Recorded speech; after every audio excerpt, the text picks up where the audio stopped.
김학의 전 차관의 별장 성폭력 의혹과 관련해 수사 당시 경찰은 성폭행이 있었다고 보고 이 사건을 특수 강간 혐의로 검찰에 송치했습니다. 하지만 검찰은 피해 여성들의 진술에 신빙성이 없다며 수사 당시 이미 공소시효가 지난 자발적 성관계, 즉 성매매로 다른 것으로 확인됐습니다. 한우리 기자가 취재했습니다.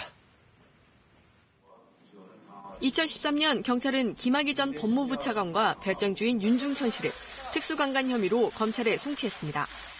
두 사람이 합동해서 피해 여성들을 성폭행했다는 혐의입니다. 피해 여성들이 김 전 차관에게 성폭행을 당했다고 진술한 시기는 2006년부터 2008년 초. 수사가 이뤄진 2013년에는 특수강간 공소시효가 충분히 남아있었습니다. 하지만 이를 넘겨받은 검찰은 피해 여성들이 김 전 차관과 자발적 성관계, 즉 성매매를 했다고 판단했습니다. 당시 검찰 수사팀 관계자는 성매매를 넘어서는 범죄 사실은 증거가 없었다고 KBS에 밝혔습니다. 그러면서 5년의 공소시효가 안 지났다면 성매매 혐의를 적용했을 것이라고도 말했습니다. 특수강간이 아닌 성매매를 전제로 수사했던 건데 김 전 차관이 피해 여성들과 성관계를 한 것까지는 검찰도 인정을 한 겁니다. 하지만 다수의 여성들이 경찰에서 폭행과 불법 촬영 때문에 강제로 성관계를 했다고 진술한 것을 검찰은 애초에 신빙성이 없다며 배제했습니다.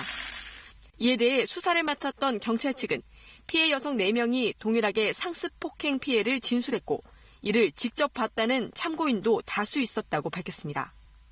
또 김 전 차관이 여성들에게 대가를 제공한 적도 없을 뿐더러 대학원생 등 평범했던 피해 여성들이 강제로 끌려가 노예처럼 살게 된 것이라고 검찰의 판단을 반박했습니다. 한편 경찰은 피해 여성 중 1명에 대한 특수강간 범행은 2023년까지 처벌할 수 있고 조사 결과에 따라선 또 다른 피해 여성에 대한 범행도 인정될 수 있다고 밝혔습니다. KBS 뉴스 한우입니다.